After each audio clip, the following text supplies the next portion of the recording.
So pagka umabot tayo ng 1,000 subscriber, pwede natin tong ipa-giveaway.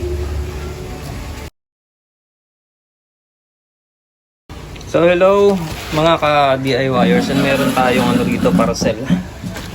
And itong parcel na to is ito. Peito. Nasaan na ba yun?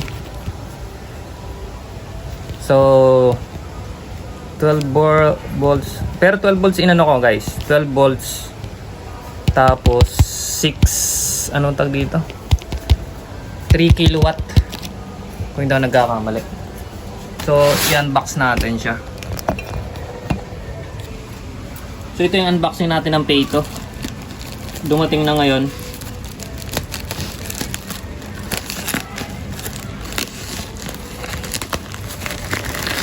So medyo malaki siya sa usual na Peito 12 volts.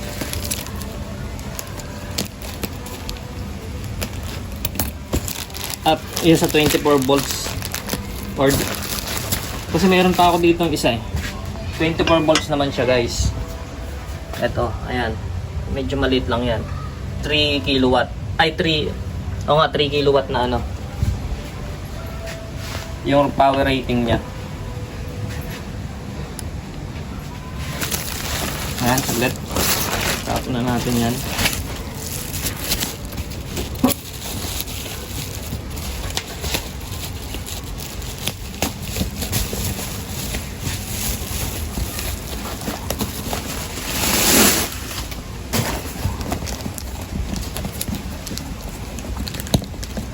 So, made in China siya. So, Peito naman is wala namang problema sa akin yung ano ng Peito guys. So 60 Hz ay nakalagay.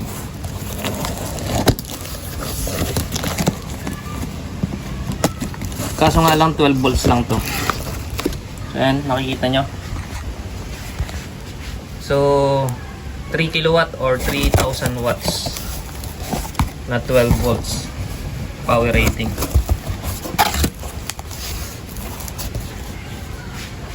Kasi meron pa tayo rito.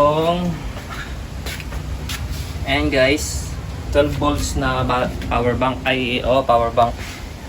So need natin ng power inverter na 12 volts. So mas malapad ba siya? So parang parehas lang guys. So testing natin to.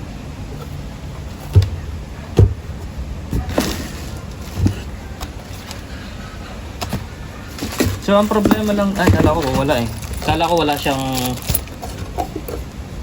pang-lock dito. So ito pala. So ayan, yung nasa loob ng box natin. Cable, battery cable, and battery clip. Tapos yung unit natin. So power rating niya 12 volts, 3,000 watts. Try natin. So, ayan. So, ito, dinala natin yung power bank natin na 12 volts. So, 3 years ko nang ginagamit to guys. 3 years. So, hindi mo natin kakabit sa mga appliances, pero try muna nating testing kung gagana siya.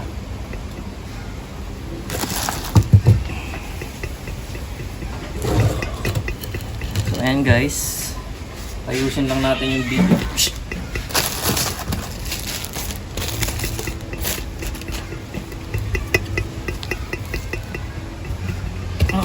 Ayusin ko lang kung makikita sa sa ating video. So hindi na natin papakita tong ng battery guys. Ayan, dito tayo mag-focus sa ating inverter. Alright.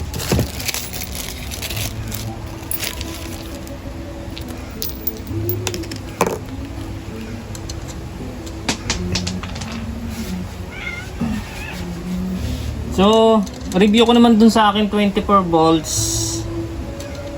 na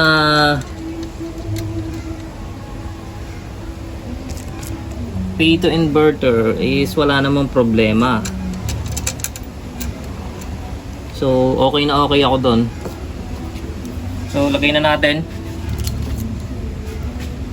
And, I think more than magto 2 years ko na rin gamit yung 24 volts na Pato inverter ko. So, pagka umabot tayo ng 1,000 subscriber, pwede natin tong ipa-giveaway.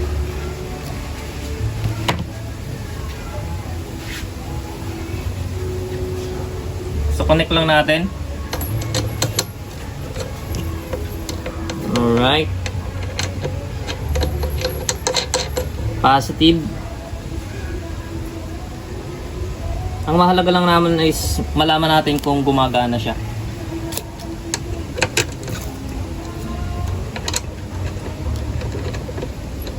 And set up natin later on. So okay naman yung ano niya, connection.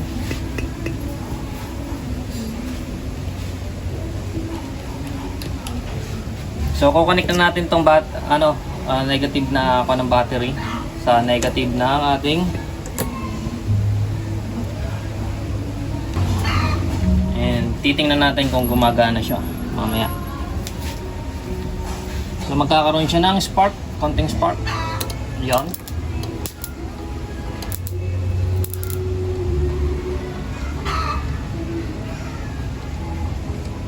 So nakakabit na siya guys.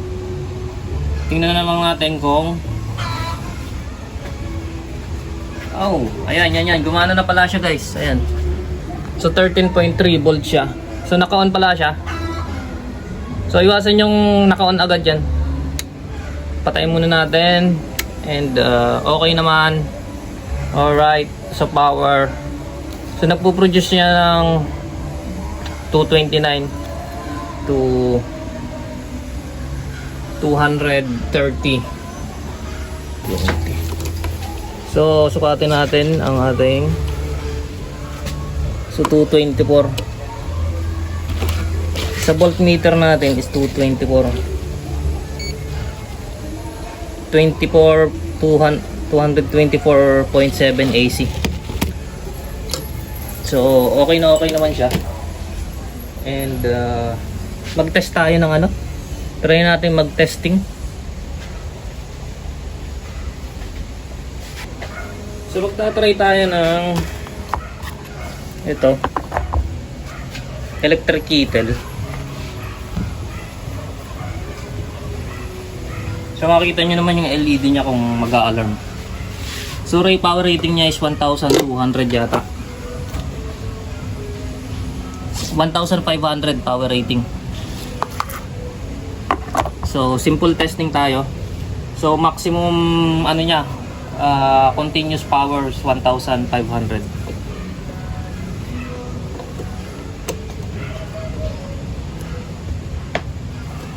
So ayan. So tingnan natin. So nakadepende sa battery.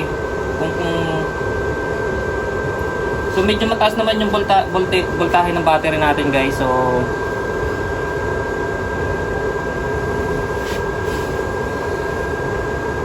walang problema. So tingnan natin kung ilang minuto yan, kung magkakaroon ng alarm kung matatapos niyang initin yung tubig natin. And later on set up natin yung ating 12 volts.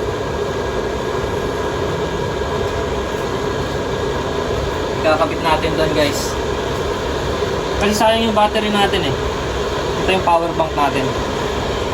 Sayang yung power bank natin na yan na 12 volts.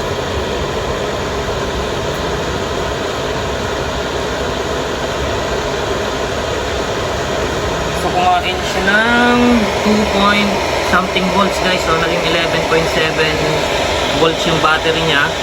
Tapos naging 270 AC. Ito yung AC niya. Ito yung battery voltage. Ito yung alarm. Kung magkakaroon ng alarm, magkakaroon ng pula yan. So ayan. So okay naman.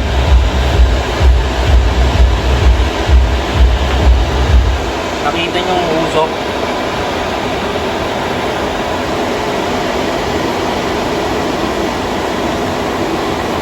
Then tingnan natin kung ilang amperahe ang pinupul niya. DC. So ayan guys.